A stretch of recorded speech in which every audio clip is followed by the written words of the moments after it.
வணக்கம். நாங்கள் பண்டித ஜவஹர்லால் வேளாண் கல்லூரி மற்றும் ஆராய்ச்சி நிலையத்தின் 4ஆம் ஆண்டு மாணவர்கள். கடந்த 2ஆம் தேதி பிப்ரவரி 2020ஆம் ஆண்டு ஜகத்குரு ஐயாவின் குரு பஞ்சகவ்யா தயாரிப்பு நிகழ்ச்சியில எங்களுடைய ஒருங்கிணைப்பாளர், திட்ட ஒருங்கிணைப்பாளர் முனைவர் எஸ் ஆனந்தகுமார் அவர்களின் தலைமையில நாங்க எல்லாரும் கலந்துக்கணும். இன்னைக்கு பாத்தீங்கன்னா குரு பஞ்சகவ்யா எப்படி தயாரிக்கிறது அப்படிங்கறத பத்தி உங்களுக்கு ஒரு சிறிய விளக்கமா கொடுக்க போறோம். இப்போ பாத்தீங்கன்னா நம்ம குரு பஞ்சகவ்யா செய்யறதுக்கான செயல்முறை வழக்கத்தை பத்தி பார்க்கலாம். நமக்கு தேவையான பொருட்கள் பாத்தீங்கன்னா நாட்டு மாட்டு சாணம் ஒரு 3 கிலோ எடுத்துருக்கோம். புளிச்சக்கீரை இதை சாறு ஆக்கணும். சாறு 3 லிட்டர், நாட்டு சக்கரை 1/2 லிட்டர், 1/2 கிலோ. அது மட்டும் இல்லாம இது குரு பஞ்சகவ்யா இது மொத்தம் 3 லிட்டர் தேவைப்படும். ஆனா முதல் நாள்ல நம்ம 1/2 லிட்டர் தான் பயன்படுத்துவோம். இதை ஒரு செட்டா நம்ம வச்சுக்கணும். அதாவது எப்படின்னு பாத்தீங்கன்னா நாட்டு மாட்டு சாணம், அது கூட 3 லிட்டர் புளிச்சக்கீரையோட சாறு, குரு பஞ்சகவ்யா 1/2 கிலோ, 1/2 லிட்டர், நாட்டு சக்கரை 1/2 கிலோ. இதை போட்டு ஒரு கலவையில ஒரு ட்ரம்ல வச்சிடணும். அப்படியே பாத்தீங்கன்னா இன்னொரு ட்ரம்ல சோத்து கத்தாழை, அதுக்கப்புறம் இது பாத்தீங்கன்னா எருக்க. சோத்து கத்தாழை 4 கிலோ எடுத்திருக்கோம். அதோட பாதி எருக்க 2 கிலோ எடுத்திருக்கோம். இது ரெண்டுத்தையும் நல்லா ஒரு கூழ் மாதிரி ஒரு கலவையா நம்ம மிக்ஸ் பண்ணி ரெடி பண்ணி வச்சுக்கணும். இது 3 நாள் ஒரு தனி பாத்திரத்துல வைக்கணும். இது ஒரு 3 நாள் தனி பாத்திரத்துல வைக்கணும். இப்ப பாத்தீங்கன்னா 4 கிலோ சோத்து கத்தாழை, 2 கிலோ எருக்கம் போட்டு கூழ் பதத்துக்கு அரைக்கணும்னு சொல்லுது. இப்ப பாத்தீங்கன்னா அரைச்சின்னு இருக்கும் பாருங்க.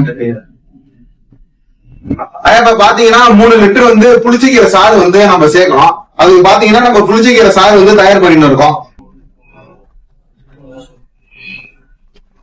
இப்ப பாத்தீங்கன்னா நம்ம 3 கிலோ மாட்டு சாணம், 3 லிட்டர் புளிச்ச கீரையோட சாறு, 1/2 கிலோ நாட்டு சக்கரை, 1/2 லிட்டர் குரு பஞ்சகவ்யா வச்சிருக்கோம். இப்ப நம்ம எல்லாத்தையும் கலந்து ஒரு கலவை செய்ய போறோம். முதல்ல 3 கிலோ மாட்டு சாணத்துல 3 லிட்டர் புளிச்ச கீரை நம்ம கலக்க போறோங்க.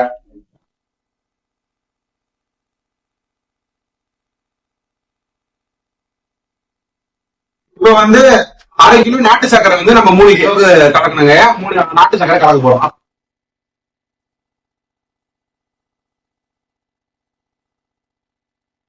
கடைசியா குரு பஞ்சகவ்யா 1/2 லிட்டர் ஊத்தணுங்க.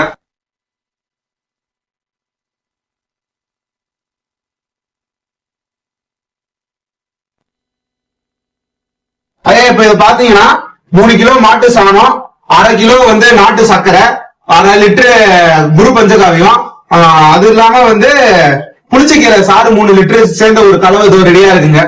இன்னொரு கலவையை பாத்தீங்கன்னா சோத்து கத்தாழை 4 கிலோ, 2 கிலோ இருக்கேன். இது ரெண்டுத்தையும் இன்னைக்கு முதல் நாள் நம்ம தயாரிச்சிருக்கோம். இந்த தயாரிச்சதை நம்ம ஒரு துணி போட்டு மூடி வச்சா போதுங்க. இது 3 நாள் கழிச்சு நொதிப்புத்தன்மை வரும். நொதிப்புத்தன்மை வந்துட்டோடனே 4ஆவது நாள் நம்ம இது 2 கலவையும் 30 லிட்டர் தண்ணியில நம்ம கலப்புங்க.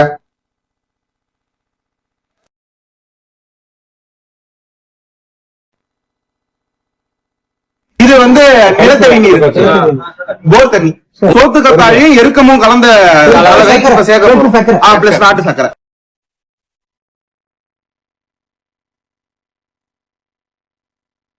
நாட்டு சாணம், குரு பஞ்சகவ்யம், புளிச்சக்கீரை சாறு, நாட்டு சர்க்கரை, இது சேர்த்த கலவையை இப்ப சேர்க்க போறோம். 30 லிட்டர் தண்ணியில சேர்க்கணும்.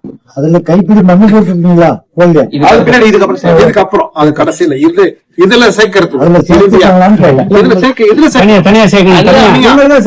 தனியா ரெண்டுக்கு போட்ட பிறகு சேர்க்க வேண்டிய சத்தம் எடுத்து கொடுக்கக்கூடிய அருமையான ஒரு மண் இருக்கும்.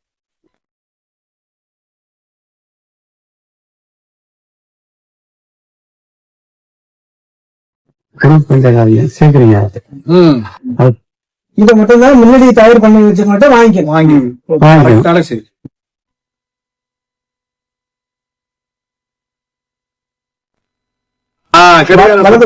இடதுபுறத்துல இருந்து ஆரம்பிச்சு வலதுபுறம் முள்ளு சுத்துற டைரக்ஷன்ல. ஏன்னா நம்ம பிரபஞ்ச இயக்கம் அப்படிதான் இப்ப நீங்க மூடி வச்சீங்கன்னா இதுல கேஸ் வருங்க. மூடி வச்சீங்கன்னா வெடிச்சிடும். அதனால எப்பயுமே காரா துணி போட்டுதான் நம்ம இதை மூடி